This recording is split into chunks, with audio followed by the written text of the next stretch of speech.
The wagon wheels groaned against the frozen mud as they rolled into Three Pines, a town so small it barely warranted a dot on any map worth its salt. May Callahan sat rigid on the hard bench, her gloved fingers clutching a worn leather valise that held everything she owned in this world: 2 dresses, a comb with 3 missing teeth, $17 in crumpled bills, and a letter promising work that she'd read so many times the ink had begun to fade. The December wind cut through her traveling coat like a blade through butter. She'd pawned her good wool cape back in Cheyenne, keeping only this threadbare thing that had belonged to her mother. Pride was a luxury she couldn't afford, not when her stomach had been empty for 2 days and her last boarding house had turned her out for lack of payment. Three Pines revealed itself slowly through the gathering dusk, a main street of packed dirt, a general store with windows glowing amber, a saloon leaking piano music and rough laughter, and a church steeple pointing accusingly at the darkening sky. Pine trees pressed in from all sides, their branches heavy with snow, making the town feel like it was holding its breath. The stage driver, a grizzled man who hadn't spoken 10 words the entire journey from Rock Creek, pulled up in front of Morrison's Inn. "Three Pines," he announced unnecessarily, already reaching for her valise to toss it down. May climbed down carefully, her legs stiff from 8 hours of bone-jarring travel. The cold hit her immediately, sharper here than it had been on the plains. She could smell wood smoke and horse manure and something else, pine resin, thick and almost medicinal in the air. "Thank you," she said to the driver, who merely grunted and turned to unload a crate from the back. The inn's door opened, spilling warm light onto the street. A woman emerged, round-faced and suspicious, wiping her hands on a checked apron. Her eyes swept over May, taking in the shabby coat, the worn boots, the lack of wedding ring. "Help you?" The question came out flat, unwelcoming. May straightened her shoulders. She was 26 years old, taller than most women and some men, with hands that knew work and eyes that had stopped expecting kindness. "I need a room for the night, ma'am. I have money." The woman's gaze sharpened. "Traveling alone?" "Yes, ma'am." "Meeting someone?" May reached into her coat pocket, fingers finding the letter. "I have employment arranged with Mrs. Eliza Hutchinson. She wrote that she needed help with her housekeeping and her children." The innkeeper's face changed, something between pity and satisfaction crossing her features. "Eliza Hutchinson passed 2 weeks ago. Pneumonia. Her husband took the children back east to his mother." The words hit May like a physical blow. She swayed slightly but kept her feet. The letter crumpled in her fist, suddenly worthless as Confederate money. "I see," she managed. "Then I'll need the room while I look for other employment." "We don't take in unaccompanied women without references." The woman's tone brooked no argument. "Not that kind of establishment." May felt heat rise in her cheeks despite the cold. I'm seeking honest work." "Then you'd best seek it elsewhere. Try Deadwood. They're less particular there." The door closed with finality, leaving May standing in the street with her valise at her feet. The stage had already pulled away, heading for the livery stable. A few townspeople passed, their eyes sliding over her with curiosity and dismissal. A woman alone, no wedding ring. Shabby clothes, the calculation was swift and merciless. May picked up her valise and began walking. There had to be somewhere a boarding house, even a spare room above the general store. But at each door, the response was the same. No unaccompanied women, no strangers without references. The saloon owner laughed outright when she inquired, and the look he gave her made her skin crawl. Full dark had fallen by the time she'd exhausted every possibility. The cold had worked through her thin coat, settling into her bones, her stomach cramped with hunger. But she didn't dare spend any of her precious dollars on food when she had no idea where she'd sleep. She found herself at the edge of town, where the buildings gave way to corrals and a large barn. A house sat back from the road, smoke rising from its chimney. Light glowed in the windows, warm and golden, mocking her with its promise of comfort. A man stood by the corral fence, brushing down a bay mare. He worked with easy, practiced movements, murmuring something low to the horse. May hesitated, then approached. One more rejection wouldn't kill her, though the cold might. "Excuse me, sir." He turned, and she saw he was younger than she'd first thought, perhaps 30, with dark hair that needed cutting and a face that looked like it had been carved from the same granite as the mountains. His eyes were the color of winter sky, pale and assessing. "Ma'am." He touched his hat brim slightly. "Waiting." "I'm looking for lodging. Just arrived on the stage. I had employment arranged, but—" She trailed off, suddenly exhausted. "The position is no longer available." He studied her for a long moment, taking in her appearance with that same calculating look she'd seen all evening. But something in his expression was different, neither pitying nor dismissive, just thoughtful. "Morrison's turn you away. They don't accommodate women traveling alone." "No, they don't." He turned back to the horse, running the brush along its flank. "Where you from?" "Kansas, originally." "Long way?" "Yes, sir." He was quiet for so long she thought the conversation was over. She was about to walk away when he spoke again. "There's a room in the barn. Used to house my hired man before he headed to the gold fields. Has a stove. Bed's just straw ticking. But it's dry." May's throat tightened. "I have money." "Didn't ask for any?" He glanced at her again. "You know horses." "Some. I can learn what I don't know." He nodded slowly. "I'm up at dawn. Coffee's on by 4:30. You're still here come morning. We'll see about work." He pulled a key from his pocket and led her to a small door on the side of the barn. Inside was a narrow room with board walls, a pot-bellied stove, a rough table with one chair, and a bed that was indeed just straw ticking on a rope frame. But it was shelter, and no one was looking at her like she was something scraped off their boot. "Name's Caleb," he said, handing her the key. "Caleb Rivers. May Callahan." He nodded once, then left without another word. May stood in the doorway, watching him walk back to the house, his shoulders broad against the starlight. For the first time in weeks, she felt something loosen in her chest. She closed the door, set her valise on the table, and began laying a fire in the stove with the wood stacked beside it. The room wasn't much, barely better than a cell, but it was hers for tonight. Tomorrow she'd prove she could work. Tomorrow she'd earn her keep. Outside, she could hear horses shifting in their stalls, making soft whickering sounds. The familiar noise was oddly comforting. She'd grown up around horses on her uncle's farm before the drought took everything. As warmth began to creep into the room, May unpinned her hair and shook it loose, finally allowing herself to feel the weight of the day. Mrs. Hutchinson was dead. The promise of steady work and a respectable position had evaporated like morning mist. She was alone in a town that didn't want her, with $17 and winter coming on hard. But she had a roof tonight, and a man who looked at her and saw something other than trouble or opportunity had given her that roof without asking for anything she wasn't willing to give. May pulled off her boots, wrapped herself in her mother's old shawl, and lay down on the straw, ticking. Through the thin walls, she could hear the horses breathing, slow and steady. Somewhere an owl called, and another answered. For the first time in longer than she could remember, she fell asleep without fear of being turned out in the night. Tomorrow would bring what it brought. Tonight, she was safe. May woke to the sound of horses stirring in their stalls, their hooves shifting against packed straw.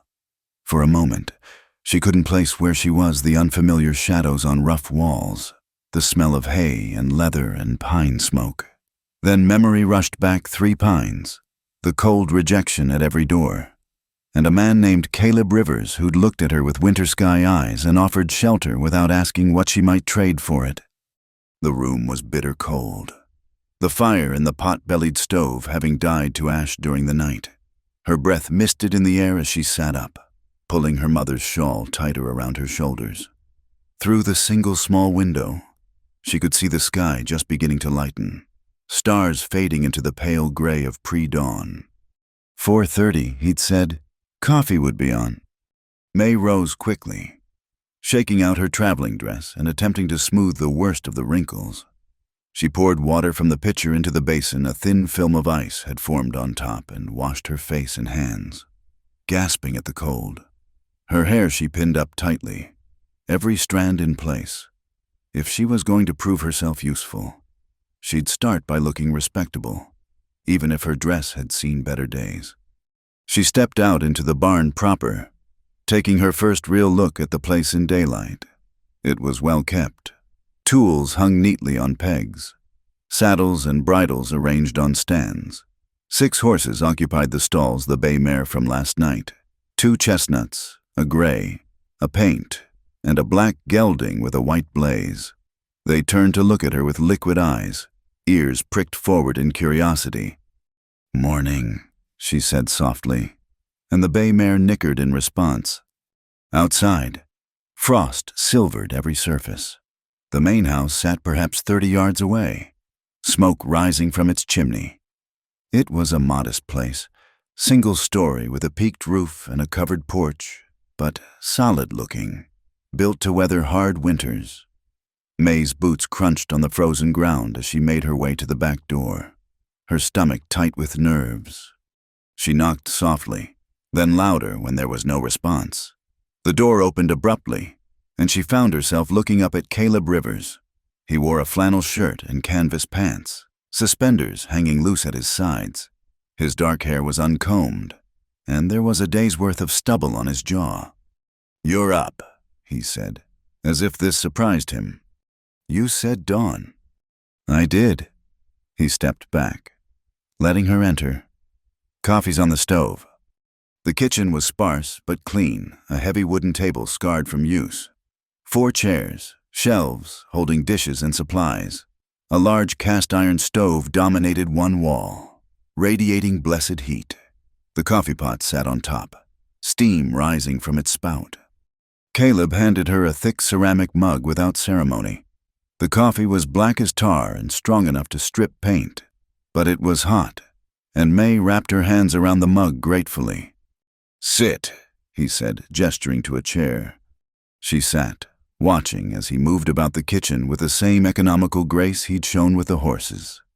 He pulled a cast-iron skillet from a hook, added bacon that soon filled the room with its sizzling scent. While it cooked, he mixed cornmeal with water and salt, forming it into thick cakes. "I can help," May offered. "You can eat," he replied without turning. "Then we'll see what you can do." The meal he set before her was simple bacon, corn cakes, and a dollop of molasses, but May had to force herself not to wolf it down. She hadn't eaten in 2 days, and the food sat in her stomach like a blessing. Caleb ate standing up, leaning against the counter. He watched her over the rim of his coffee mug, those pale eyes giving nothing away. "Where'd you learn horses?" he asked finally. "My uncle's farm, back in Kansas. Raised them for the army." She didn't mention that the farm was gone now, sold for taxes after 3 years of drought. "What else can you do?" "Cook, clean, mend. I can read and cipher.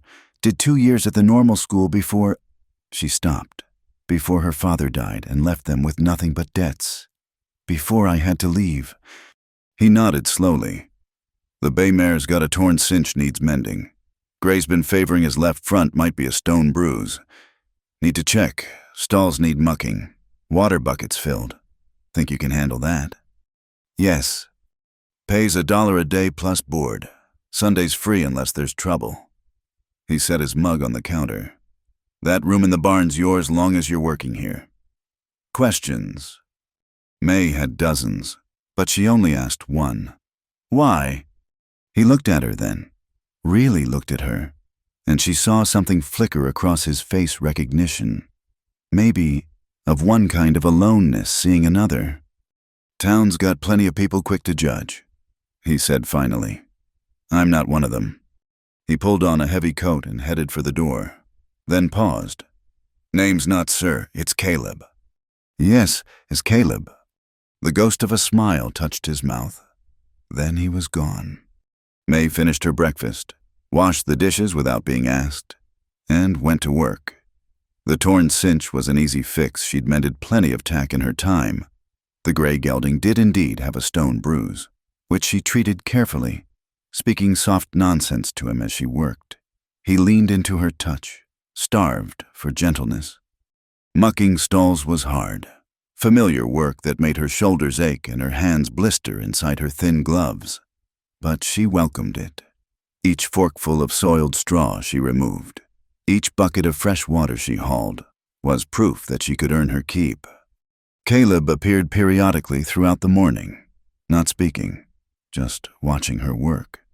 She felt his eyes on her as she currycombed the horses, as she organized the tack that had been left in mild disorder, as she swept the barn aisle until the packed dirt floor was clean as any parlor. Near noon, he brought her a plate with bread and cold beef, a mug of fresh coffee. "You know what you're doing," he said, and it wasn't a question. "I told you I did." Telling and doing aren't always the same thing. They stood in the barn aisle, dust motes dancing in the shafts of light from the high windows. The horses dozed in their stalls, content. It was peaceful here, May realized. Quiet in a way that didn't press on her like the silence of empty rooms. "That woman last night," Caleb said suddenly, "at Morrison's. That's Martha Morrison. Her tongue's sharper than a skinning knife, but she runs a clean place. I noticed. She'll have told half the town about you by now. Woman traveling alone, no ring, looking for work." He studied her face. "That bother you?" May lifted her chin. "I've been talked about before." "I imagine you have." He took the empty plate from her hands. "There's washing needs doing up at the house, shirts and such. You willing?" "Whatever needs doing." He nodded and turned to go, then looked back. "You got another dress, that one's about done for." Heat flooded her cheeks. "I have one other—" "There's a trunk in the house. Belonged to—" He stopped, something shuddering in his face. "Clothes that might fit. You're welcome to them."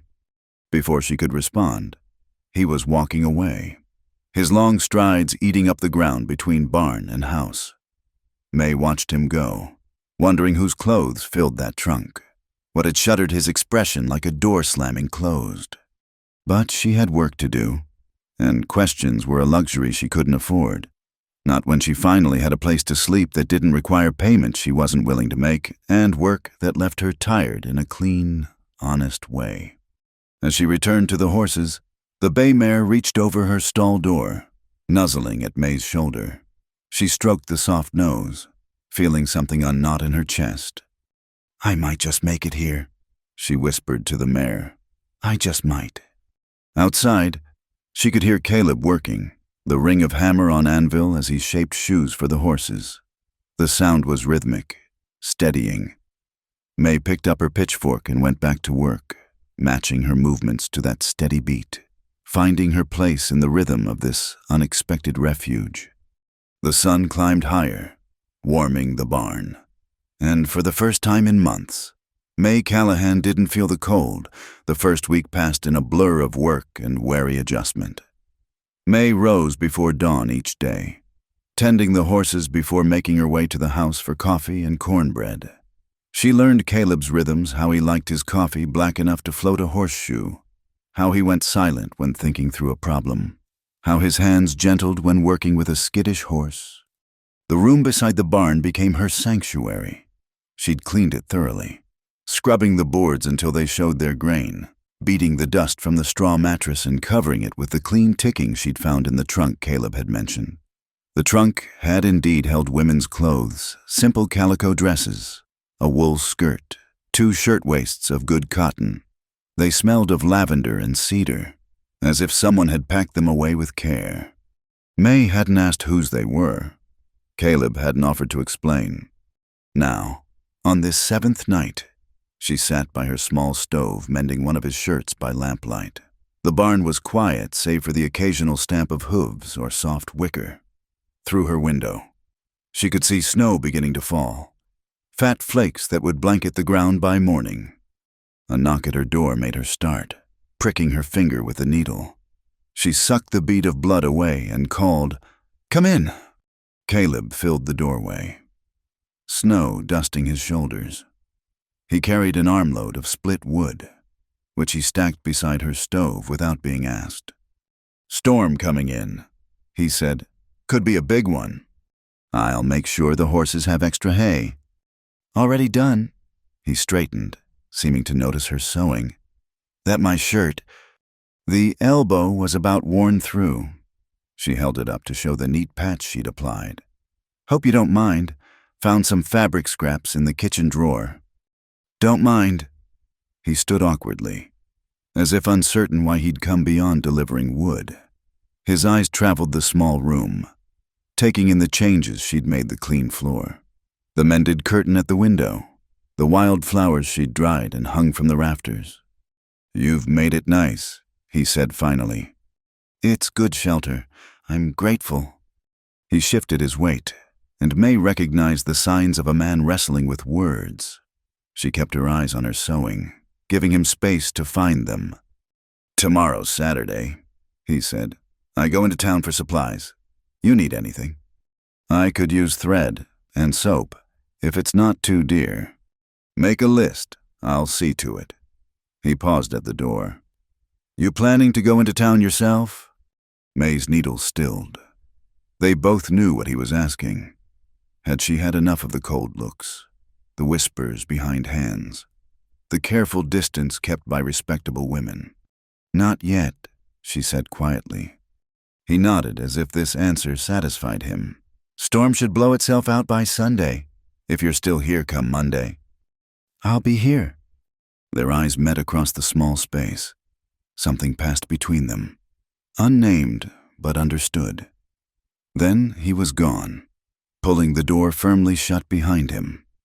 May finished the shirt and set it aside, then banked the fire in her stove.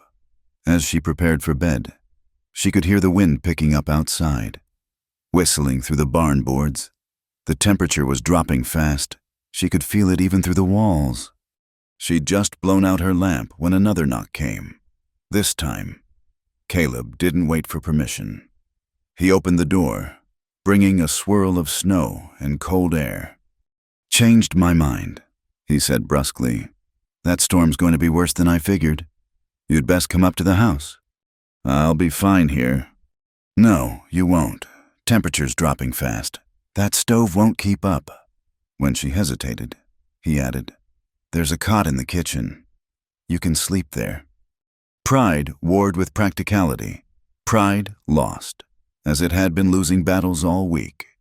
May gathered her few things: hairbrush, clean dress, the book she'd been reading by lamplight. The walk to the house was brutal. The wind cut through her coat like it was paper, and snow stung her face. Caleb's hand on her elbow was the only thing keeping her upright against the gusts. Inside, the kitchen was blessedly warm, true to his word.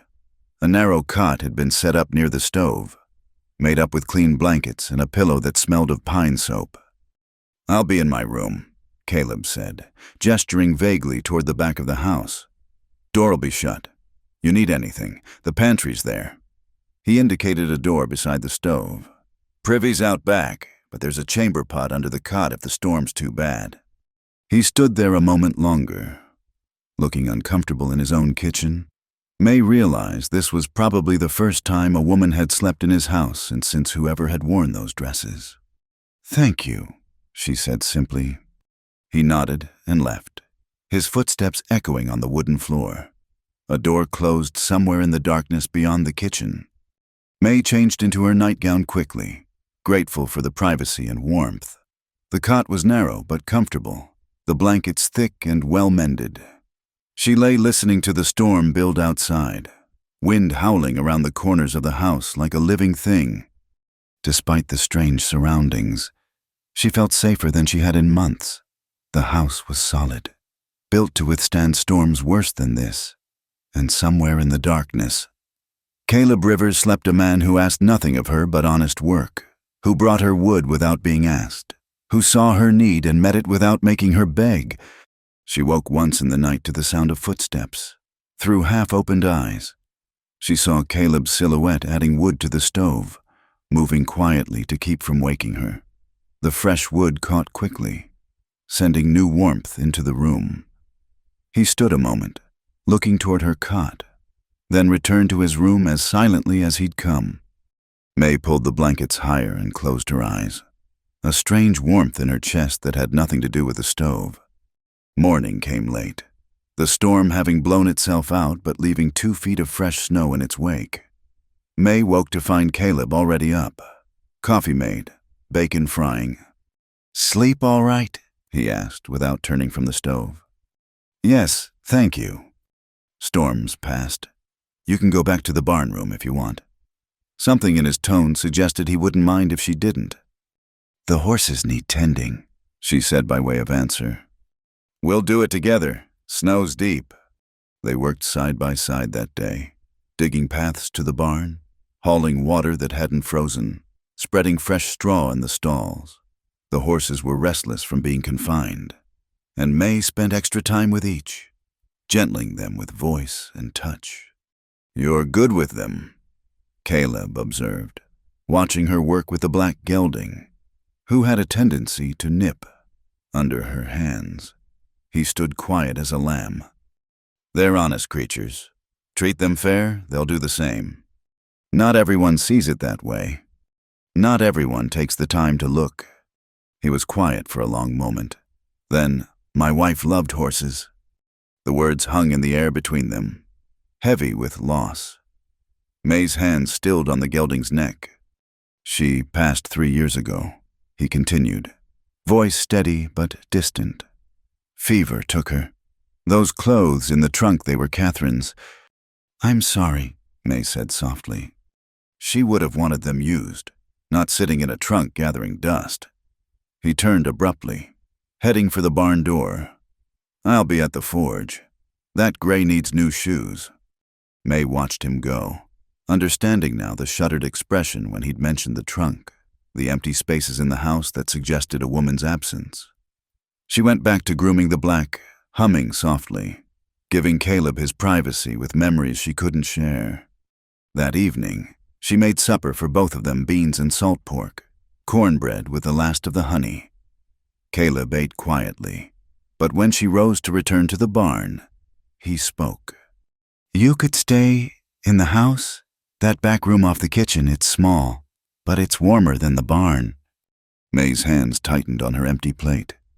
"People will talk. People already talk." His pale eyes met hers steadily. "I'm offering you a room, nothing more. Door's got a bolt on the inside." The bolt decided her, that and the weariness of being cold, of being always on the edge of respectable society, looking in. "All right," she said. "I'll stay." The small room off the kitchen became May's world. It had been a storage room, she guessed, but Caleb had cleared it out, leaving only a narrow bed, a washstand, and hooks on the wall for clothes. The window looked out toward the barn, and she could watch the horses in the corral as she dressed each morning. The new arrangement settled into routine. She rose at 4, had the coffee ready by the time Caleb emerged from his room, and they ate breakfast in companionable silence before heading out to tend the horses. He never commented on her presence in the house beyond that first offer, treating her with the same quiet courtesy he'd shown from the beginning. It was the 3rd week of this arrangement when May noticed the bay mare's torn bridle. The leather had split near the bit, making it unsafe to ride. She examined it carefully in the tack room, running her fingers over the break. It could be mended, but it would take skill. She'd learned leather work from her uncle, spending long winter evenings watching him repair harnesses and saddles. Her fingers remembered the movements even though it had been years. She found Caleb's leather working tools on a high shelf, dusty from disuse, and set to work. The morning flew by as she cut and shaped a patch, punching holes with careful precision. The waxed thread slid through easily, her stitches small and even. She was so absorbed that she didn't hear Caleb enter the barn until his shadow fell across her work. Where'd you learn that? She didn't look up, concentrating on a particularly tricky spot. My uncle, he said hands that couldn't mend what they used weren't worth much. Smart man. Caleb moved closer, examining her work. That's fine stitching, better than mine. I doubt that. No, it's true. My hands are too big for detail work. Catherine used to. He stopped, as he always did when her name arose. May finished the last stitch and held up the bridle. The repair was nearly invisible. The leather supple and strong. That's good work, Caleb said simply. Real good. Warmth bloomed in May's chest. She'd grown used to his sparse praise, learning to read approval in the tilt of his head, the slight easing around his eyes. But direct compliments were rare as summer snow. There's more needs mending, she said, gesturing to a pile of leather goods she'd collected. Seems like half the tack in here has some damage. Been letting it go, he admitted. Easier to buy new than fix old when you're working alone. Well, you're not alone now. The words hung between them, heavier than she'd intended. Caleb looked at her for a long moment, something shifting in his expression. No, he said quietly. I'm not. He left then, but May felt the weight of that exchange all morning. She threw herself into the leatherwork, fixing first the essential pieces, then moving on to items that had probably been abandoned as too damaged to save. Her uncle would have been appalled at the waste. By noon, she had a respectable pile of repaired goods. Her fingers ached and she'd pricked herself with the awl twice, but satisfaction warmed her better than any stove. This was skilled work, valuable work, work that proved she was more than just a displaced woman who could muck stalls. She was hanging the repaired bridles when she heard horses approaching. Not just one or two, but several, their hoofbeats muffled by the snow. Through the barn door, she saw 5 men dismounting in the yard. Their leader was a broad-shouldered man with steel-gray hair and a badge glinting on his coat. Sheriff Watson. She'd seen him in town during Caleb's supply run the previous week, felt his calculating gaze follow her even though she'd kept her eyes down and stayed close to the wagon. Caleb emerged from the forge, hammer still in hand. His face gave nothing away, but May saw the tension in his shoulders. Samuel, he said evenly, something I can do for you? Caleb. The sheriff's voice was friendly enough, but his eyes were cold. Just checking on things. Heard you had some help around the place. I do. Good help. So I see. Watson's gaze found May in the barn doorway. Miss Callahan, isn't it? Yes, sir. She kept her voice steady, her hands still. You settling in all right must be quite a change from Kansas. I'm grateful for the work. Sheriff. I'm sure you are. He turned back to Caleb. Thing is, some of the ladies in town are concerned. Young woman. Living out here. People talk. Let them, Caleb said flatly. Watson's friendly mask slipped a bit. Now, Caleb, I know you've been keeping to yourself since Catherine passed, but that's no reason to be uncivil. The ladies are just worried about propriety. What kind of example it sets? Miss Callahan works for me. She tends the horses, keeps house, mends tack. Nothing improper about honest work. Living in your house, though, that's what has folks stirred up. May stepped forward before Caleb could respond. I have my own room. Sheriff, with a bolt on the inside. Mr. Rivers has been nothing but proper and respectful. Watson studied her, taking in her neat appearance, her work-roughened hands, the bridle she still carried. You planning on staying long? As long as there's work. And then I'll find work elsewhere. One of the other men snickered.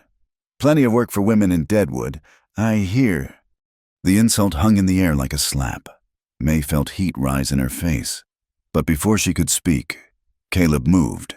Not quickly, not threateningly, just a simple shift that put him between her and the men. You boys need something. His voice was quiet, but May heard the steel underneath. Because if not, I've got horses to shoe. Watson raised a hand, gesturing his men back. Easy, Caleb. No one's looking for trouble. Just wanted to see how things stood. Now you've seen. They faced each other for a long moment. Two men measuring wills.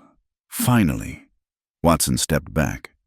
You always were stubborn, he said, just like your father. But this, he gestured vaguely toward May, this won't end well. Mark my words. Noted. Now if you'll excuse us, we've got work to do. The sheriff mounted his horse, his men following suit. But before they left, Watson looked directly at May.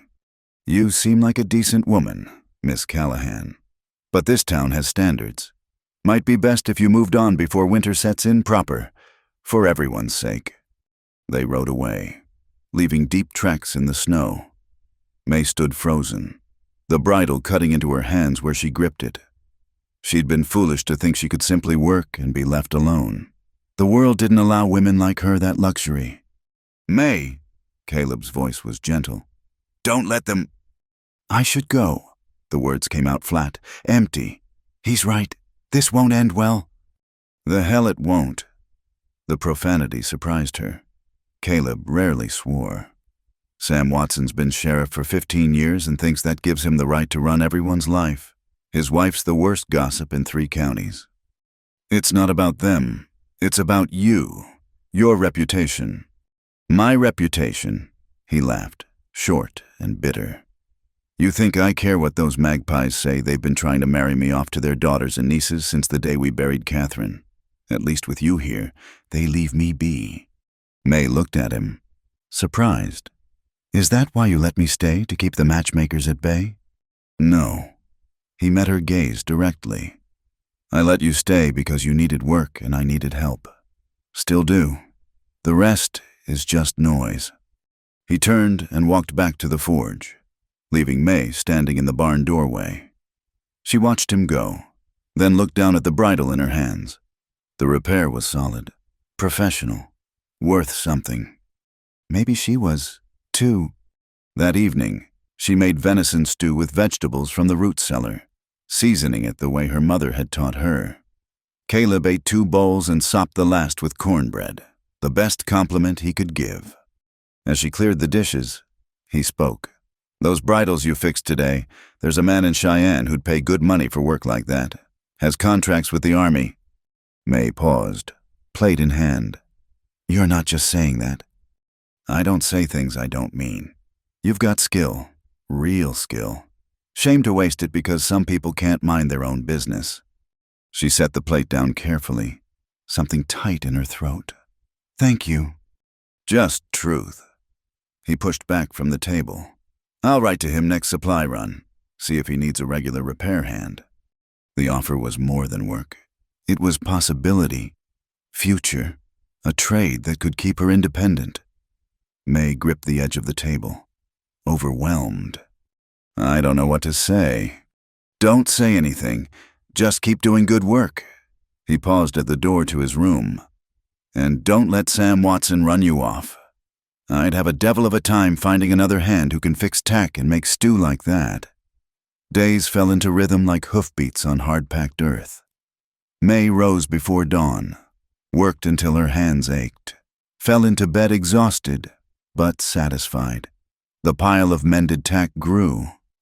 Caleb wrote his letter to the man in Cheyenne. They waited for a response while snow gathered deeper around the house and barn. The horses knew her now, nickering when she entered the barn, pushing their soft noses into her hands, seeking the carrot ends she saved from dinner. Even the black gelding, who'd tried to bite everyone else who came near, followed her around the corral like an oversized dog. It was a Tuesday morning, crisp and bright with fresh snow, when May noticed the paint mare favoring her right rear leg. She examined the hoof carefully, finding it hot to the touch, the frog showing signs of rot. Thrush, she told Caleb when he came to see. Bad case. Needs treating before it gets worse.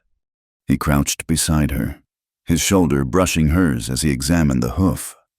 What do you recommend? May was struck by the question.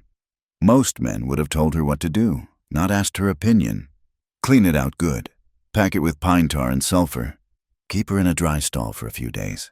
I can handle it if you got the supplies. Shed behind the forge. Everything you need should be there. He stood, offering her a hand up. His palm was calloused and warm, and he held her fingers a moment longer than necessary. You know your way around horse ailments. Had to. Uncle couldn't afford a veterinary surgeon every time something went wrong. She brushed straw from her skirt, aware of his eyes on her. I'll get started. The work was messy and smelled terrible, but May had done worse. She cleaned the infected area thoroughly, ignoring the mare's protests, speaking soothing nonsense as she worked. The pine tar was sticky and black. The sulfur made her eyes water, but she packed the hoof with careful precision. She was finishing up when she heard a woman's voice from the yard, high and querulous. Through the barn door, she could see a figure in a green wool coat standing beside a fancy buggy. Beside her, a young woman in matching green looked uncomfortable. Caleb Rivers, I know you're here. Don't you dare hide in that forge. Caleb emerged, wiping his hands on his leather apron. Even from the barn, May could see his reluctance. Mrs. Whitfield, Miss Lydia. He touched his hat brim slightly. Something I can help you with? Don't you take that tone with me. Young man, I knew your mother. God rest her soul. And she'd be appalled at what's going on here. Mrs. Whitfield's voice carried clearly across the yard. Taking in some wandering woman, letting her live in your house. Have you lost all sense of propriety? Miss Callahan works for me. Nothing improper about it. Nothing improper. She's living under your roof unchaperoned. What would dear Catherine think? May saw Caleb stiffen at his wife's name. His voice, when it came, was dangerously quiet. Catherine would think I needed help with the horses, which I did, which Miss Callahan provides. Help, Mrs. Whitfield's tone dripped disdain. Is that what they're calling it now? The younger woman, Lydia, tugged at her mother's sleeve. Mama, please, you said we were just coming to invite Mr. Rivers to Sunday dinner. Yes, well, Mrs. Whitfield gathered herself. That was before I knew the full extent of the situation. Caleb, you must see how this looks. You're still a young man, and after a proper period of mourning, you really should consider. No. The single word cut through her flow like an axe through kindling. I beg your pardon. No, I don't need to consider anything. No, I won't be coming to Sunday dinner. No, I won't be courting anyone. And no, Mrs. Whitfield, I won't be dismissing Miss Callahan because you and your sewing circle have nothing better to do than gossip. May chose that moment to emerge from the barn, partly to support Caleb and partly because hiding felt like cowardice. She kept her head high as she walked across the yard, aware of the pine tar staining her apron, the sulfur smell clinging to her clothes. Mrs. Whitfield, she said politely. Miss Whitfield. Lydia nodded tentatively, but her mother looked at May as if she were something scraped from a boot. I don't believe we've been introduced. May Callahan, I work here. So I gather, Mrs. Whitfield's gaze traveled from May's tar-stained hands to her work-worn dress. From Kansas, I heard. Yes, ma'am. And what brings a young woman all the way from Kansas alone? May felt Caleb tense beside her, but she answered calmly. Work, ma'am. Same as anyone. Indeed. The older woman's smile was sharp as broken glass. Well, I do hope you find what you're looking for. Elsewhere. Come, Lydia. She swept back to the buggy, her daughter trailing behind with an apologetic glance. As they drove away, Caleb muttered something under his breath that might have been profanity. I'm sorry, May said quietly. For what's standing there while some biddy insults you. He yanked off his leather apron with unnecessary force. I should have sent her packing the minute she opened her mouth. She's not entirely wrong, though, about how it looks. Caleb turned to face her fully then, and May was startled by the anger in his pale eyes. "I don't give a damn how it looks. You've done nothing wrong. Neither have I. If people want to make something ugly out of honest work and basic decency, that's their failing, not ours." His vehemence surprised her. In the weeks she'd been here, she'd rarely seen him show strong emotion about anything except the horses. "You don't understand," she said. "For you, this is just talk. It'll blow over. But for me, a woman's reputation is all she has. Once that's gone—" "Your reputation." He stepped closer, close enough that she could smell the forge smoke on his clothes. "May, you work harder than any 2 men I've hired. You're honest, skilled, decent. That's your reputation. Not what some dried-up gossip says over her teacups." May felt tears prick her eyes and blinked them back fiercely. When was the last time someone had defended her? When had anyone looked past her circumstances to see her worth? "Thank you," she managed. He nodded brusquely and turned toward the house. "Come on. It's past noon and we haven't eaten." They had a quiet meal of leftover stew and fresh bread. May noticed Caleb watching her across the table, something thoughtful in his expression. "That letter to Cheyenne," he said suddenly. "Posted it last week. Should hear back soon." "That's good. If he wants your work, and he will, you could set up somewhere. Your own place. Your own business. No one could say anything about a woman running her own leather repair shop." The picture he painted was almost too bright to look at. Her own shop. Her own trade. Independence that no sheriff or gossip could threaten. "You think he'll really want my work?" "May." He leaned forward, his eyes intent on hers. "That bridle you fixed, I've been using it all week. Can't even tell where the break was. That's master-level work. Don't let anyone make you think otherwise." A warmth spread through her chest that had nothing to do with the stew. "I don't know what I would have done if you hadn't—" "You'd have figured something out," he said gruffly. "You're too stubborn to quit." "Stubborn?" She raised an eyebrow. "That's rich, coming from a man who just told off the biggest gossip in town." A smile tugged at his mouth, a rare sight that transformed his stern features. "She had it coming. Been trying to marry poor Lydia off to every widower in 3 counties.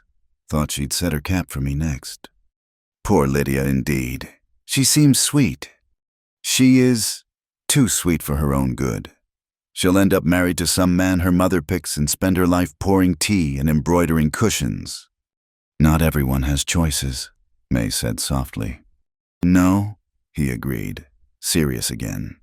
"They don't, which is why when you do have them, you grab hold with both hands." They finished the meal in companionable silence. As May cleared the dishes, she thought about choices, about grabbed opportunities, about a man who saw her worth when the rest of the world saw only scandal.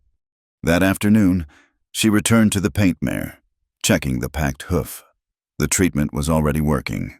The heat had decreased, and the mare seemed more comfortable. May led her to a clean stall spread thick with fresh straw, making sure she had plenty of water and hay. The other horses called to their stablemate, and May spent time with each, grooming coats already glossy from her daily attention. This had become her favorite part of the day, when the barn was quiet and golden with afternoon light, when the horses leaned into her touch and the world beyond these walls couldn't reach her. She was brushing the bay mare when she heard footsteps, not Caleb's. She knew his tread by now. These were lighter, more hesitant. Lydia Whitfield stood in the barn doorway, looking younger without her mother's shadow. "Miss Callahan, I'm sorry to bother you, but could we talk?" May set down the curry brush, surprised by the young woman's presence. Lydia Whitfield stood uncertainly in the barn doorway, twisting her gloved hands together. Without her mother's overbearing presence, she looked even younger, perhaps 19 or 20, with soft brown hair and anxious eyes. "Miss Whitfield," May said carefully, "does your mother know you're here?" A flush crept up Lydia's cheeks. "No, she's at the church auxiliary meeting. I said I had a headache." She stepped further into the barn, her fine boots incongruous against the straw-scattered floor. "I wanted to apologize. For this morning, Mother was unkind." "You don't need to apologize for her. Someone should." Lydia moved closer to the bay mare's stall, reaching out tentatively. The mare sniffed her hand, then turned back to her hay. "I've watched you in town, during the supply runs. The way you handle the horses, the way they trust you. I've always loved horses, but Mother says it's not proper for a lady to spend time in stables." May studied the girl, noting the wistful expression as she watched the horses. "Your mother says a lot of things about what's proper." "Yes," Lydia's laugh was bitter. "Proper dress, proper comportment, proper marriage to a proper man. Preferably one old enough to be my father with enough money to keep me in the style she thinks I deserve." The pain in her voice was unmistakable. May picked up a soft brush and offered it to her. "Would you like to help the gray there as gentle as a lamb?"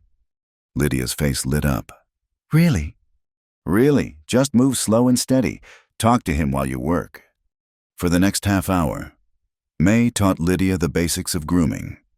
The girl was a quick study, her movements growing more confident as the gray gelding stood patiently under her ministrations. Color bloomed in her cheeks, and her eyes sparkled with something that had been absent before: joy.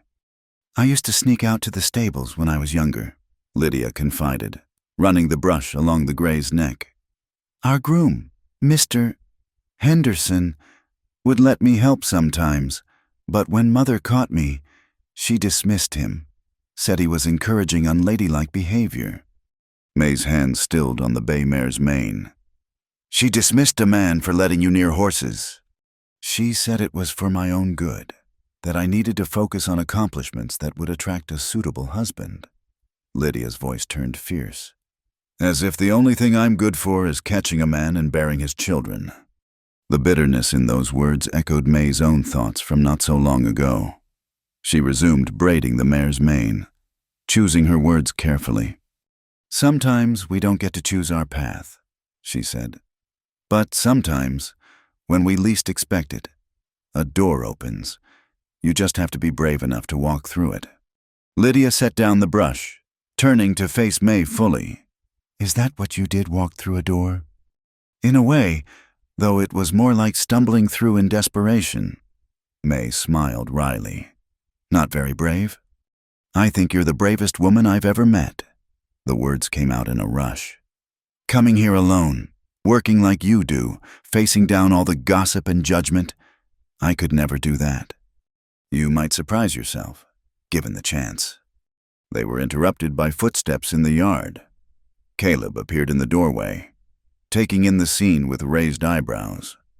"Miss Lydia," he said evenly, "this is unexpected." Lydia's confidence evaporated. She dropped the brush and stepped away from the gray. "Mr. Rivers, I wanted to apologize for this morning." "Nothing for you to apologize for." His tone was kind but distant. "Though your mother might have opinions about you being here." "My mother has opinions about everything," Lydia said with surprising spirit. Then, more quietly, "I should go. She'll be home soon." She hurried toward the door, then paused, looking back at May. "Thank you for the lesson, for—" She gestured helplessly. "Just thank you." Then she was gone, her green coat a bright splash against the snow as she hurried to where she'd hidden her buggy behind the tree line. Caleb moved into the barn, watching her go. That was interesting. "She's a sweet girl, trapped but sweet." "Her mother's going to have fits when she finds out." May returned to braiding the mare's mane. "Maybe she won't find out." "In this town?" Caleb snorted. "Someone saw her come here, probably watching from behind their curtains right now. Can't wait to spread the news." He was right, of course. Nothing stayed secret in Three Pines. May finished the braid and secured it, trying not to think about what new rumors would fly now. "Letter came," Caleb said suddenly, pulling an envelope from his pocket. "From Cheyenne." May's heart jumped. She wiped her hands on her apron, taking the letter with trembling fingers. The paper was quality, the handwriting bold. "Go on," Caleb urged. "Open it." She broke the seal and unfolded the single page, scanning quickly. Asterisk, Mr. Rivers. Asterisk. Your letter regarding Miss Callahan's leather work intrigues me greatly. As you know, I supply tack and repairs to Fort Russell and several cavalry units. Skilled leather workers are scarce, and if her work is as fine as you claim, I would be most interested in establishing a business arrangement. Asterisk, I will be passing through Three Pines in 2 weeks' time on my way to Fort Russell. I would like to meet Miss Callahan and see samples of her work. If satisfied, I can offer steady piecework with the possibility of a more permanent arrangement. Asterisk, yours in business. Asterisk, Thomas Morrison. Asterisk, Morrison Leather. Goods and cavalry supply, asterisk. May read it twice, then a third time, hardly believing the words. He wants to meet me, to see my work. Told you. Caleb's satisfaction was evident. 2 weeks to get ready. You'll want to have your best pieces to show him. I don't have any pieces, just the repairs I've done here. Then you'd better get started making some. I'll get you proper leather from town. Whatever you need. May looked up at him, overwhelmed. Why are you doing this, helping me like this? He was quiet for a long moment, looking out the barn door at the snow-covered yard. When he spoke, his voice was thoughtful. My father used to say that the measure of a man wasn't what he achieved for himself, but what he helped others achieve. Never understood it when I was young. Thought success was about building your own fortune, your own reputation. He paused. Then I met Catherine. She saw potential in everyone, helped where she could without asking for anything in return, made me a better man just by her example. He turned to May then, his pale eyes serious. You've got talent, real talent. Be ashamed to waste it because the world's not fair to women on their own. If I can help change that, even a little, then maybe I'm honoring her memory, right? May blinked back sudden tears. She was a lucky woman to have someone love her like that. I was the lucky one. He cleared his throat, uncomfortable with the emotion. Better get that mare's stall mucked. She's particular about her space. He left her then, but May stood for a moment longer, letter clutched in her hand. 2 weeks. 2 weeks to prove herself to a man who could change everything. 2 weeks to create samples that would show her worth. That evening, May made a list of what she'd need. Good leather, proper tools, patterns for different types of repairs and goods. Caleb reviewed it over dinner, adding items she hadn't thought of. Cavalry likes fancy stitching on their parade tack, he noted. Might want to practice some decorative work. I've never done much decoration, just practical repairs. You can learn. You've got good hands for detail. He pushed the sugar bowl across the table toward her. Catherine had some pattern books, embroidery, but the principles are the same. They're in the trunk in the parlor. It was the first time he'd offered anything from the main part of the house. May had confined herself to the kitchen and her small room, treating the rest as forbidden territory. Are you sure? She'd want them used, hated waste of any kind. A ghost of a smile touched his mouth. Used to save string too short to use, just because throwing it away seemed wrong. After dinner, May ventured into the parlor. It was a modest room, plainly furnished but clean. A daguerreotype on the mantel showed a young woman with kind eyes and a determined chin. Catherine Rivers, forever captured in shades of gray. The trunk sat beneath the window. Inside, May found the pattern books, their pages filled with delicate designs, but there were other things too, half-finished needlework. A shawl that needed only the fringe to be complete. Letters tied with ribbon. Found them. Caleb stood in the doorway, coffee cup in hand. Yes, these are beautiful. She was talented, could make anything look finer just by touching it. He moved into the room, stopping before the daguerreotype. That was taken just after we married. She hated sitting still that long, kept fidgeting. Photographer was about ready to give up. May smiled at the image of the serious young woman in the picture, fighting the urge to fidget. "How long were you married?" 7 years. Not nearly long enough. He touched the frame gently. "Take whatever you need from the trunk. She'd be glad to know it's helping someone." May selected the pattern books and a few basic supplies, leaving the personal items undisturbed. As she rose to go, something made her pause. "Caleb, thank you for everything. I know I've said it before, but—" "May." He turned from the photograph, his expression gentle. "You thank me by doing good work, by proving to Thomas Morrison that I was right about you, by showing this town that a woman can stand on her own talents." She nodded, throat too tight for words, and retreated to her room with her treasures. 2 weeks. She had 2 weeks to create a future from leather and thread and determination. The ice gave way without warning. One moment Caleb was guiding the team across Willow Creek, helping pull the Hendersons' overturned wagon from the frozen bank. The next, a sharp crack split the air, and the black gelding plunged through, taking Caleb with him. May heard the shouts from the barn where she'd been working on a decorative bridle for Morrison's visit. She dropped everything and ran, her feet sliding on the snowy path. A crowd had gathered at the creek, the Henderson family, their neighbors, the Millers, and several men who'd stopped to help. Through the chaos, she saw him. Caleb was chest deep in the icy water, struggling to keep the panicked horse's head above surface while the broken ice scraped against them both. Blood ran down his temple where a flailing hoof had caught him. "Get rope!" someone shouted, but May was already moving. She grabbed a coiled lariat from the nearest wagon and pushed through the crowd to the bank's edge. "May, get back!" That was Tom Miller, reaching for her arm. "Let the men handle." She shook him off and stepped onto the ice, testing each footfall. The surface groaned but held.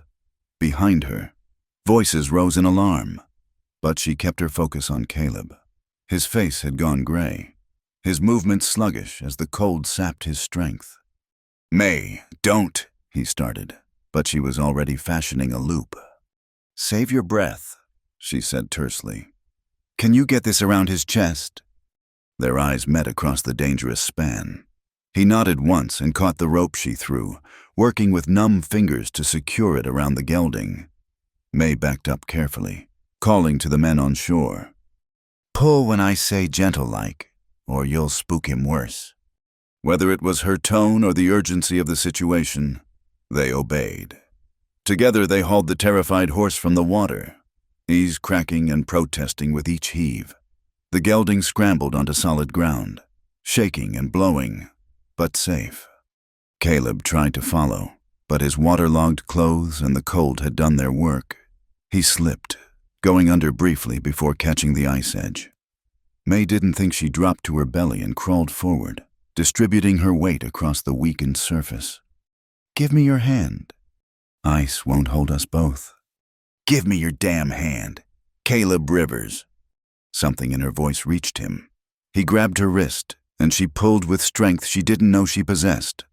Other hands joined hers. The men had formed a human chain, anchoring her as she dragged Caleb from the killing cold. They got him to the bank just as the ice gave way completely, black water swallowing the spot where they'd been. May found herself on her knees in the snow. Caleb collapsed against her, both of them gasping. "Fool, man," she muttered, checking his head wound with shaking fingers. "Fool, stubborn man." "Pot calling kettle," he managed through chattering teeth. Someone thrust a blanket around them. Hands helped them to their feet. Through it all, May kept her arm around Caleb, supporting his weight as they stumbled to the nearest wagon. She was vaguely aware of voices, of Tom Miller saying something about brave as any man, of Mrs. Henderson pressing a flask of whiskey into her hands. But her focus was on Caleb, his pallor, the blood still seeping from his temple, the way he couldn't stop shivering. "Get him home," she ordered, surprised when people jumped to obey. "Now." The ride back seemed endless. May pressed cloths to Caleb's head wound, trying to ignore how still he'd gone, how his skin felt like ice despite the blankets. The black gelding trotted behind, favoring his right foreleg but mobile. At the house, May took charge. She sent Tom Miller for the doctor, Mrs. Henderson to stoke the fires, her husband to tend the injured horse. She got Caleb into the kitchen and began the work of warming him, peeling away wet clothes with clinical efficiency. May. His voice was slurred. Not proper. Propriety be damned. She wrapped him in every blanket she could find, settled him in a chair by the stove. You're half frozen. She heated water, adding salt and herbs from Catherine's medicine shelf. The head wound needed cleaning. It was deep, but not as bad as the blood made it seem. She worked steadily, competently, drawing on every scrap of frontier doctoring she'd learned over the years. Caleb watched her through half-closed eyes. Where'd you learn? Hush, save your strength. Bossy woman. Fool man. But her hands were gentle as she bandaged his head. Dr. Brennan arrived as she was forcing hot tea between Caleb's lips. He examined her work with approval. You've done well. Miss Callahan might have saved his life, getting him warm so quick. Will he be all right? If fever doesn't set in, yes, he needs rest, warmth, and watching. Can you manage? Yes. The doctor left medicines and instructions. The crowd dispersed gradually, but not before May caught the look speculation replaced by something like respect. She'd walked on breaking ice. She'd saved Caleb Rivers. The story would be all over town by nightfall. But she couldn't think about that now. Caleb needed tending. She got him to his bed with effort, piling quilts until only his face showed. His color was better, but he drifted in and out of awareness, mumbling things that made no sense. She pulled a chair beside the bed and settled in to watch. Night fell. May kept the fires burning, checked his temperature, forced water and broth between his lips when he'd take it. The house creaked around them, intimate in the darkness. She'd never been in this part of the house, never sat beside a man's bed. If the town gossips could see her now. May? Caleb's voice was clearer, his eyes focused on her face. I'm here. How do you feel? Like a horse kicked me, then dropped me in ice water. He tried to sit up, winced. The gelding. Tom seeing to him, bruised foreleg, but he'll heal. She pressed him back against the pillows. Unlike you if you don't rest. You walked on the ice. Yes. Could have gone through, could have. His hand found hers, gripped tight. Why? May looked at their joined hands, his broad and scarred from work. Hers smaller, but no less marked by labor. When had this man become essential to her? When had the thought of losing him become unbearable? You know why, she said quietly. His grip tightened. May, rest now. We can talk when you're well. But he didn't release her hand, and she didn't pull away. They stayed like that as the night wore on, hands clasped, neither speaking the words that hung in the air between them. Near dawn, his fever spiked. May bathed his face with cool water, fighting panic as he tossed and muttered. She gave him the powders Dr. Brennan had left, praying they'd work. Catherine, he said suddenly, clearly. I'm sorry. Should have been there. May's heart clenched, but she kept her voice steady. Shh, it's all right. Couldn't save her. Fever took her while I was gone, buying horses in Denver. Came back to... His eyes opened, glassy with fever. She died alone. I left her alone. Understanding dawned. The guilt he carried, the way he'd immediately offered her shelter, his protective stance against the town's judgment. He was trying to atone, to save someone because he hadn't been able to save his wife. It wasn't your fault, May said gently. Fever takes who it will. You couldn't have known. Should have been there. You're here now. That's what matters. He looked at her then, really looked at her, and she saw the moment he remembered where he was, who she was. May, I didn't mean to... Hush. She smoothed the blankets, businesslike. Fever makes people say things, Rest now." The crisis passed with the dawn. His temperature broke, leaving him weak but lucid.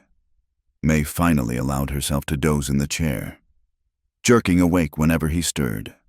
She woke properly to find him watching her, something soft in his expression. "You stayed all night.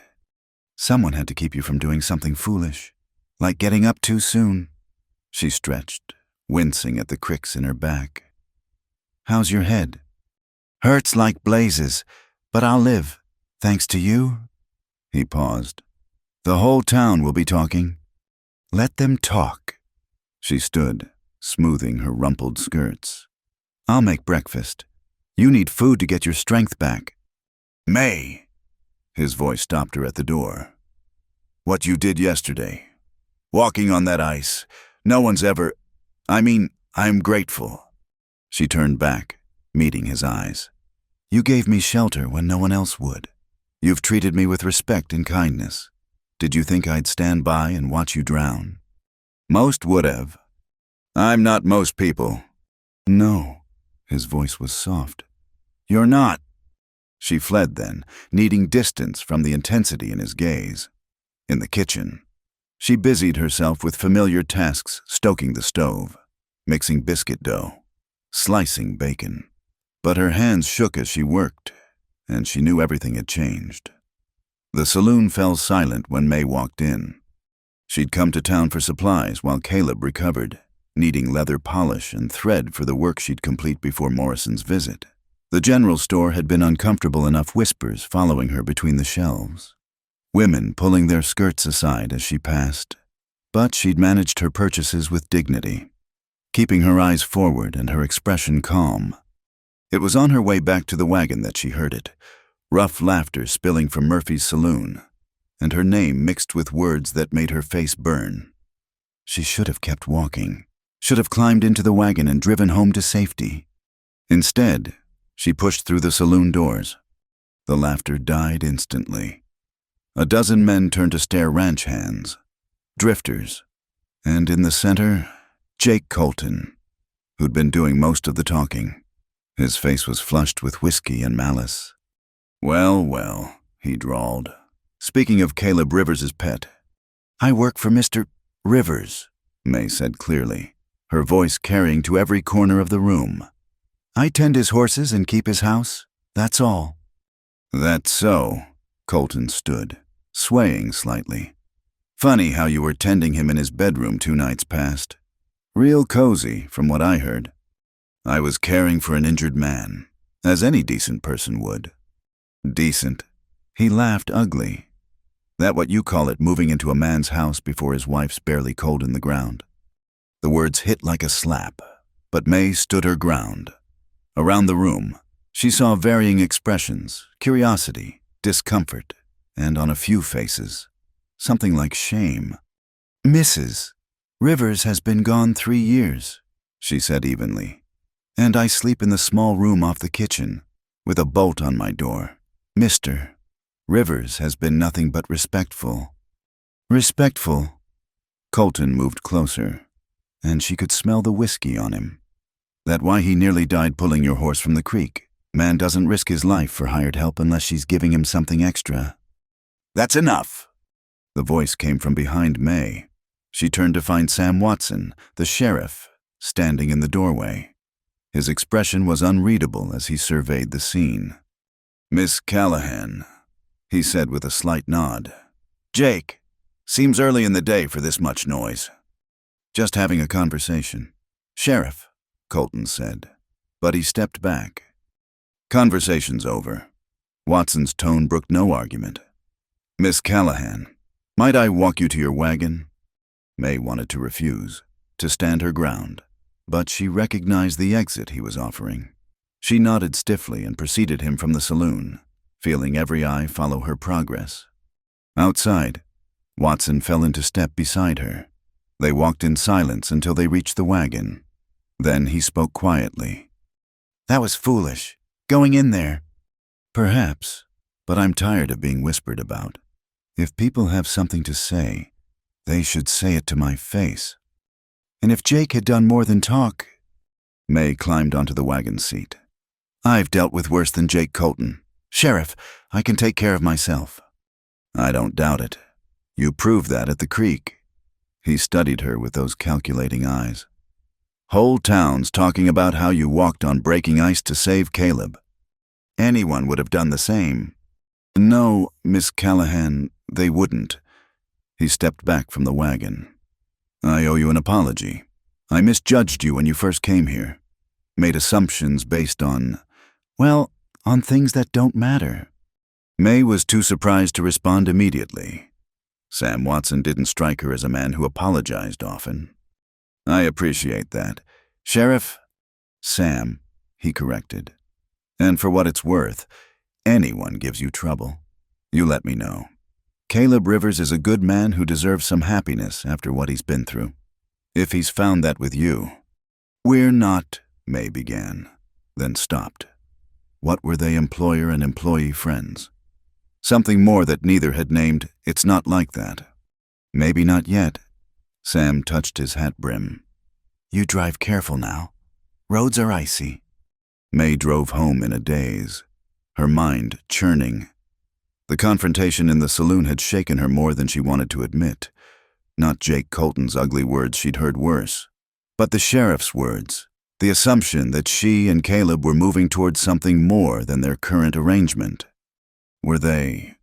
She found Caleb in the kitchen, dressed and upright despite her orders to rest. He looked up as she entered, and she saw his quick assessment, reading her upset despite her efforts to hide it. What happened? Nothing, just town gossip.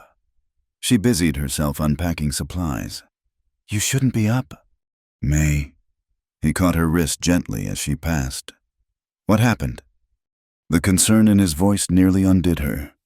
She sank into a chair, suddenly exhausted. Jake Colton, in the saloon, making insinuations about us.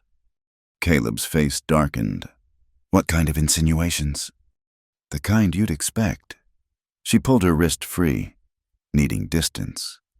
About why you'd keep me here, what I must be doing to earn my place. I'll have words with Jake. No. The word came out sharper than intended. That would only make it worse. Make it seem like there's truth to what he's saying. There is truth to it. May's head snapped up. Caleb was watching her with those winter sky eyes, his expression serious. Not the ugly way he means it. He continued. But there's truth that you mean more to me than just hired help. Truth that when I saw you on that ice, risking yourself for me, I realized something I've been trying not to see. May's heart hammered against her ribs. Caleb? I'm not asking for anything, he said quickly. Not trying to take advantage. But I won't pretend you're just someone who works for me. Not anymore. The kitchen was too warm, too small. May stood abruptly. Morrison comes in 3 days. I need to finish the pieces. May. Please. She didn't look at him. I need to think. She fled to the barn, to the familiar comfort of leather and tools. Her hands shook as she picked up the bridle she'd been decorating, but gradually the careful work steadied her. This was what she knew, what she could control. Not the tumult of feelings Caleb's words had stirred. She worked until dark, skipping supper, losing herself in the intricacies of braided leather and careful stitching. When she finally returned to the house, Caleb's door was closed, no light showing beneath. May lay awake long into the night, staring at the ceiling. Everything had grown so complicated. She'd come here seeking work, shelter, basic survival. She'd found those things, but also something more, something that terrified her as much as it drew her. In the morning, they moved around each other carefully, politely, like strangers. Caleb didn't mention his declaration. May didn't acknowledge it. They spoke only of necessary things, the horses, the weather, Morrison's upcoming visit. But awareness hummed between them, electric as the air before a storm. 2 days before Morrison's arrival, May spread her finished pieces across the kitchen table for Caleb to see. 3 bridles with increasingly complex decorative work, a pair of reins with braided details so fine it looked like jewelry, a saddlebag with tooled leather depicting running horses.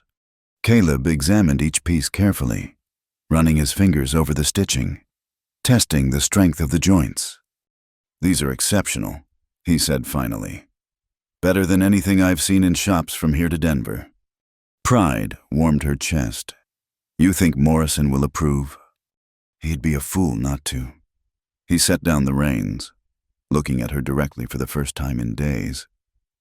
"Have you thought about what happens if he offers you work?" "What do you mean?" "He's based in Cheyenne. He might want you to relocate, set up shop there." Caleb's voice was carefully neutral. "It would be a good opportunity. Fresh start in a bigger town where nobody knows your history." May's throat tightened. She'd been so focused on impressing Morrison, she hadn't considered that success might mean leaving Three Pines, leaving Caleb. "I suppose that would be sensible," she managed. "Sensible?" Something flickered across his face. "Yes, very sensible." He left then, and May stared at her beautiful work spread across the table. Success was within reach. Independence, security, everything she'd wanted when she stepped off that stage 2 months ago. So why did the prospect suddenly feel like loss? The next evening, as May made final adjustments to her pieces, someone knocked at the door. She opened it to find Lydia Whitfield, looking harried and holding a carpet bag. "Miss Callahan, I'm sorry to intrude, but I need help. Please." May ushered her in, noting her red-rimmed eyes. "What's wrong?" "Mother's arranged a marriage to Mr. Thornton." Lydia's voice broke. "He's 48 years old and has 3 children already. She says I'll marry him next month or she'll turn me out with nothing." May poured her tea with hands that remembered her own desperation not so long ago. "What do you want to do?" "I want to leave. Tonight. My cousin in San Francisco will take me in, but I need to get to the stage station. I have money saved, but I can't go through town. Mother will have people watching." May glanced toward Caleb's room. He'd understand. "We'll take you. Let me get my coat." They took the back roads to Rock Creek, Caleb driving while May sat with Lydia in the wagon bed, the younger woman clutching her carpet bag like a lifeline. The moon was new, leaving them to navigate by starlight and memory. Every shadow could hide someone sent by Mrs. Whitfield. Every sound might herald discovery. "She'll never forgive me," Lydia whispered, her voice barely audible over the wagon wheels. "Leaving like this, in the night, like a thief." "You're not stealing anything except your own life," May said firmly. "That's yours by right." Caleb glanced back at them. "Stage leaves at midnight. We'll make it with time to spare." They almost did. But as they rounded the last bend before Rock Creek, lanterns blazed to life across the road. Mrs. Whitfield stood there with Sheriff Watson and 2 deputies, her face carved from stone. "That's far enough," Watson said, though he looked uncomfortable. "Mrs. Whitfield says her daughter's been taken against her will." "That's a lie." Lydia tried to stand, but May pulled her back down.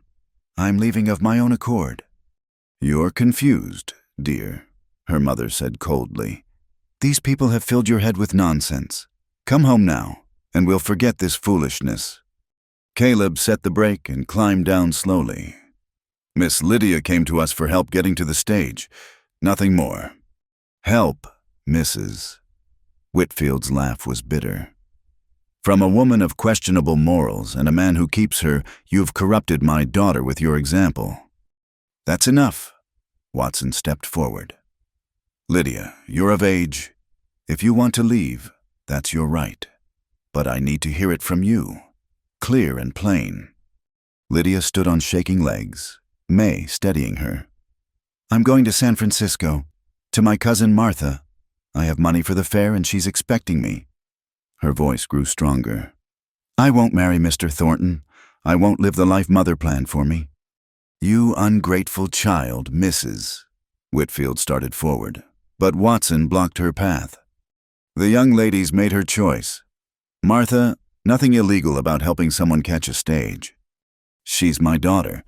She's a grown woman, May said quietly, climbing down from the wagon. One who deserves to choose her own path. Mrs. Whitfield turned on her, eyes blazing.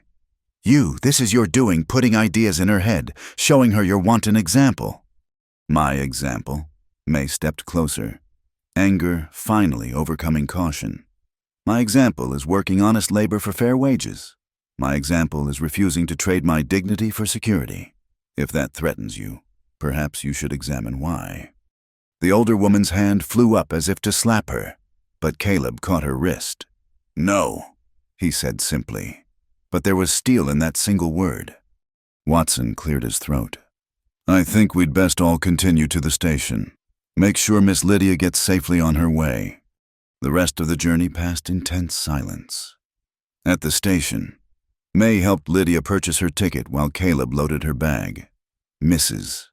Whitfield stood apart, rigid with fury and something that might have been grief. As the stage prepared to leave, Lydia embraced May tightly. Thank you for everything, for showing me it was possible. Right when you're settled, May whispered. Let us know you're safe. Lydia nodded, tears streaming.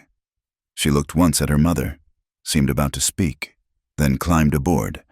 The stage pulled away in a cloud of dust and darkness, taking with it a young woman's old life. Mrs. Whitfield left without a word, but her look at May promised retribution. Watson lingered, studying Caleb and May in the lantern light. That was a brave thing you did, he said finally. Stupid, maybe, but brave. She needed help, May said simply. Like you did, not so long ago. Watson nodded slowly.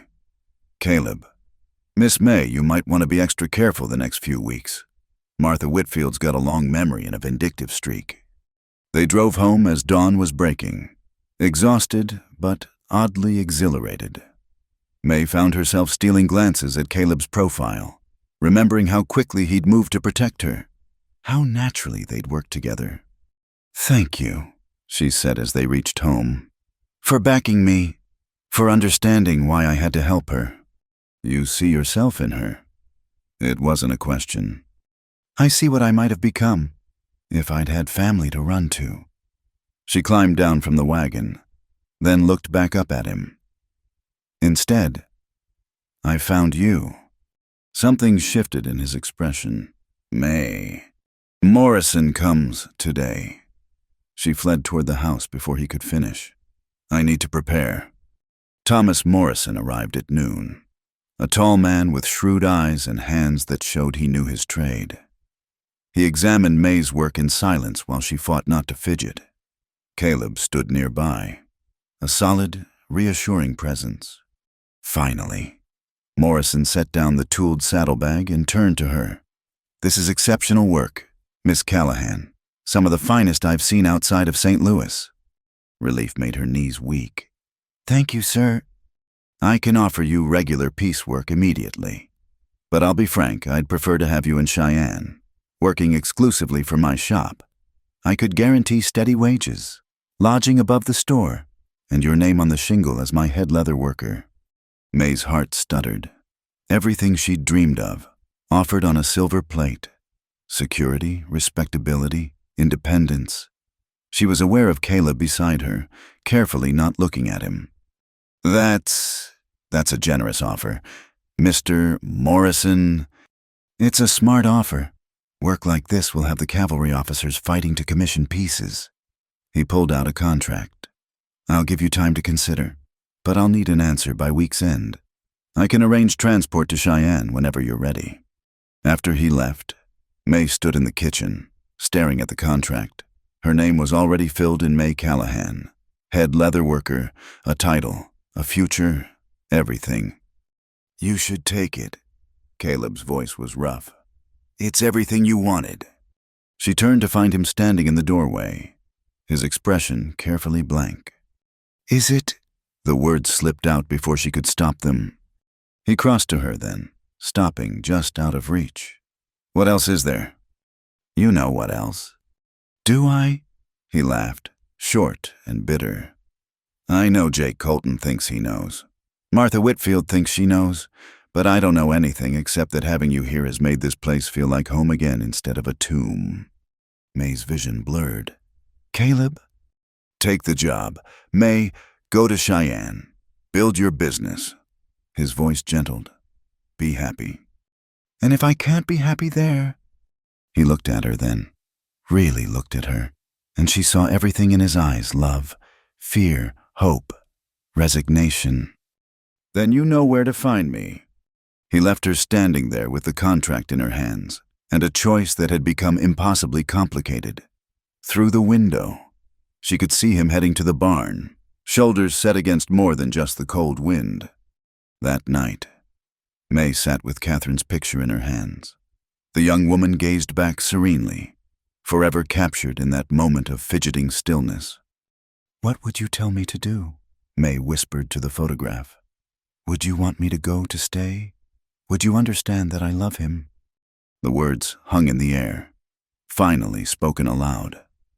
She loved Caleb Rivers, loved his quiet strength, his stubborn honor, the way he saw her worth when the rest of the world saw only scandal. Loved how he'd offered her shelter without condition, how he'd defended her without being asked, how he'd let her go rather than cage her with expectations. But was love enough? Could she build a life here, in a town that would always see her as the woman who lived in Caleb Rivers' house before it was proper? Could she face down the whispers, the judgment, the Martha Whitfields of the world? A knock at her door interrupted her thoughts. May, you missed supper? She opened the door to find Caleb holding a plate of food. His hair was damp from washing, and he'd put on a clean shirt. You need to eat, he said simply, handing her the plate. Their fingers brushed, and neither pulled away. They stood there in the doorway, hands touching, everything unsaid pressing between them like a living thing. I don't want to go, May whispered. I don't want you to go. His voice was raw. But I won't be the reason you give up your dreams. I won't be another cage. May, you deserve to fly. What if my dreams have changed? What if what I want isn't in Cheyenne, but right here? He cupped her face in his calloused hands, thumbs brushing away tears she hadn't realized were falling. Then stay. Build your business here. Mend leather in the barn. Tend horses. Make terrible coffee. My coffee's not terrible. It's awful. He was smiling now, that rare, transformative smile. But I've gotten used to it. Like I've gotten used to you humming while you work, and leaving books everywhere, and talking to the horses like they understand every word. They do understand. I know. His forehead touched hers. Stay. May, please, not because you need shelter or work, but because you want to, because this is home. May closed her eyes, breathing him in leather and soap and that particular scent that was just Caleb. Home. When had this place become home? When had this man become essential as air? Yes, she whispered. Yes, I'll stay. He kissed her then, gentle and reverent, a promise and a claiming all at once. When they parted, both breathless, May saw her future clear as mountain water, not in Cheyenne with her name on a shingle, but here, building something real with a man who'd seen her at her lowest and still found her worthy of love. We should tell Morrison, she said, practical even through her joy. Tomorrow. Caleb pulled her closer. Tonight, let's just be... 3 weeks later, May heard the wagon approaching before she saw it. She was in the barn, working on a commissioned piece for Morrison they'd arranged for her to do contract work from Three Pines, shipping pieces to Cheyenne monthly. The familiar creak of wheels made her look up, and her heart lifted when she saw who climbed down from the driver's seat. Lydia! May rushed forward, embracing the young woman who looked vibrant in a simple blue dress, her face glowing with newfound confidence. You're back. Just visiting, Lydia laughed, returning the embrace warmly. I had to see you both, tell you about San Francisco, but first, she gestured to the wagon bed where a young woman sat nervously. This is Clara Watson. Yes, the sheriff's daughter. She needs what I needed. Clara was perhaps 20, with her father's determined jaw but frightened eyes. She clutched a worn valise and looked around the yard as if expecting pursuit. "Miss Callahan," her voice was barely above a whisper. "Lydia said that you help women who need work." May's gaze sharpened, taking in the girl's careful movements, the way she held herself. "Are you in trouble, Clara?" "Not that kind of trouble," Clara said quickly, then winced. "My husband, former husband now, Papa finally believed me about the drinking, the unkindness. The divorce was finalized last week, but I have nowhere to go. No skills except keeping house. Papa wants me to stay with him. But in this town, being a divorced woman is almost as scandalous as being an unwed one." May finished gently. "I understand. Come inside. We'll talk." Caleb emerged from the forge, pausing at the sight of their visitors. His eyes found May's, a whole conversation in a glance. Then he nodded. "Miss Lydia, good to see you well. Miss Clara." He touched his hat brim. "I'll put your horse up." Inside, over coffee and the apple cake May had baked that morning, Lydia shared her adventures. "Cousin Martha runs a boarding house for respectable women. I'm helping her manage it and taking bookkeeping classes in the evenings. I have my own room, my own money, my own life." Her eyes shone. "I write to Mother every week. She doesn't respond, but I keep writing. Maybe someday." "You're brave to keep trying," May said. "I learned from watching you, both of you." Lydia glanced between May and Caleb, who had joined them at the table. "The way you stood up for me gave me courage when I had none. I want to do the same for others." She turned to Clara. "There's room at Martha's if you want to come to San Francisco, or—" She looked at May hopefully. May was already thinking. The work from Morrison was steady but growing. She'd had to turn down 2 commissions last week for lack of time. "Can you sew?" "Clara." "Yes, ma'am. Mama taught me fine needlework before she passed." "Leather work is different, but the skills transfer. I could use an apprentice, if you're willing to learn. Room and board plus a small wage to start. More as you improve." Clara's eyes filled with tears. "You'd do that even knowing about the divorce. Everyone deserves a second chance," Caleb said quietly. "Sometimes a third or fourth one. 2. May reached across the table to squeeze Clara's hand. "We'll set you up in the barn room. It's small but comfortable. Tomorrow we'll start your training." "What will people say?" Clara asked anxiously. "You already have me here, and now another woman." "Let them say what they want," May said firmly. "We're building something here, a place where people can work and be judged on their merit, not their past." That evening, after settling Clara in the barn room, now furnished much more comfortably than when May had first occupied it, the 4 of them shared supper. Lydia regaled them with tales of San Francisco, while Clara slowly relaxed, even managing a laugh at Lydia's impression of her very proper bookkeeping instructor. "I should head back to town," Lydia said finally. "Papa's expecting me for a late supper." "Your father knows you're here?" May asked, surprised.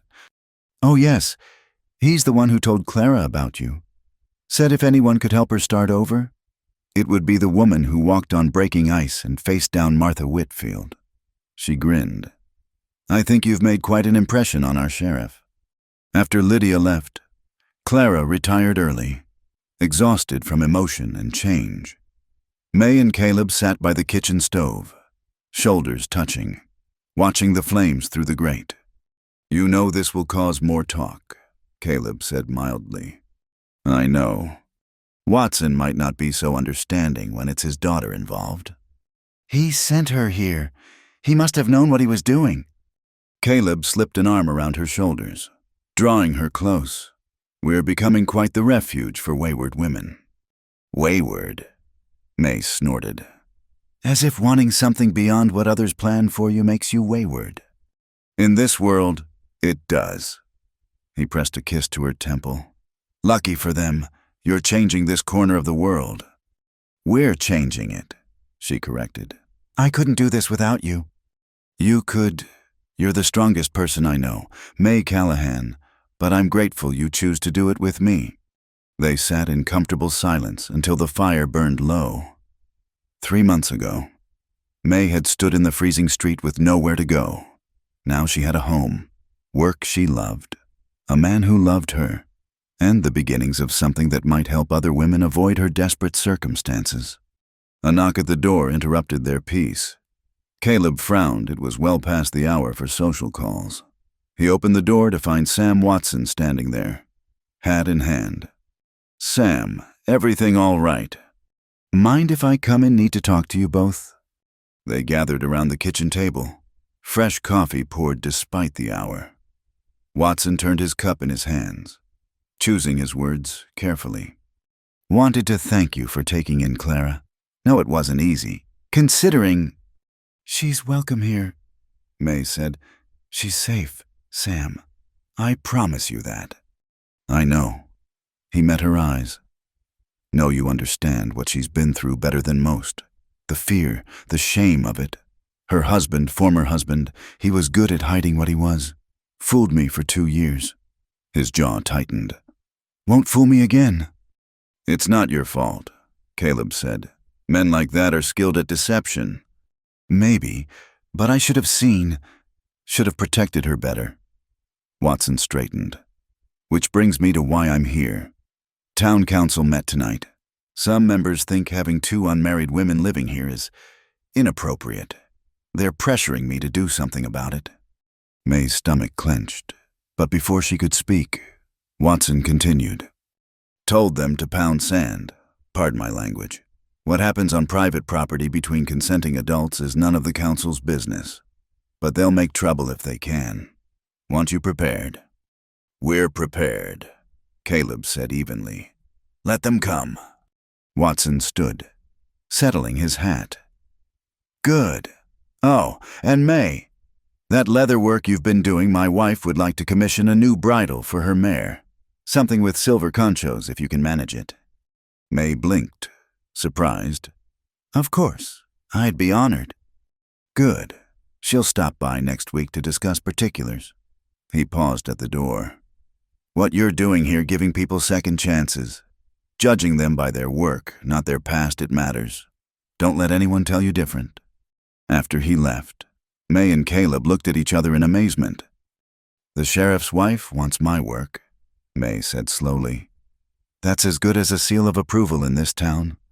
You've earned it, every stitch, every act of kindness. Every time you've stood your ground, you've earned their respect. We've earned it, she corrected again, then smiled. Though I do make better coffee now. Marginally better, he teased, then grew serious. May, I know we haven't talked about formalities, but if you want, if it would make things easier with the town. She pressed her fingers to his lips, silencing him. When you ask me that question, Caleb Rivers, it won't be because of what the town wants. It'll be because of what we want. He kissed her fingers. And what do you want? Time to build this business, to help Clara find her feet, to prove that what we're creating here works. She smiled. And then, when you ask, I'll say yes. His answering smile was bright as sunrise. I can wait. You're worth waiting for. May Callahan. Later, as May prepared for bed, she looked out her window toward the barn where Clara was starting her new life, then toward the main room where Caleb was banking the fires. In the morning, she'd teach Clara the basics of leather work. Morrison had a new order for cavalry equipment. The sheriff's wife wanted a fancy bridle. Life was full, rich with purpose and possibility. She'd found more than survival here. She'd found home, love, and a chance to make a difference. All because a taciturn man with winter sky eyes had looked at her that first cold night and seen not a problem to be solved or an opportunity to exploit, but a person worthy of simple kindness. She thought of Lydia, brave in San Francisco, of Clara, starting over despite the gossip that would follow, of other women who might come, seeking what May had found: honest work, fair treatment, and the revolutionary idea that they could choose their own paths. Tomorrow would bring challenges. The town council might make trouble. Martha Whitfield certainly would. But tonight, May Callahan, leatherworker, horse tender, keeper of second chances, was exactly where she belonged. Through the wall, she heard Caleb moving about, preparing for bed. Soon, they'd share more than just divided space. Soon, she'd wake beside him every morning, build their business side by side, face whatever came together. But for now, this was enough. This was everything. This was home. Thank you so much for listening to this Wild West love story. I hope May and Caleb's journey touched your heart as much as it touched mine while sharing it. I'd love to hear where you're listening from. Please share in the comments below so we can connect and discuss what you thought of the story. If you enjoyed this tale, please subscribe to Wild West Stories 1850 and hit the like button. And if you really want to help this story reach more listeners who love historical romance, please hit that hype button. Your support means the world and helps these frontier tales find their audience. Until next time, partners.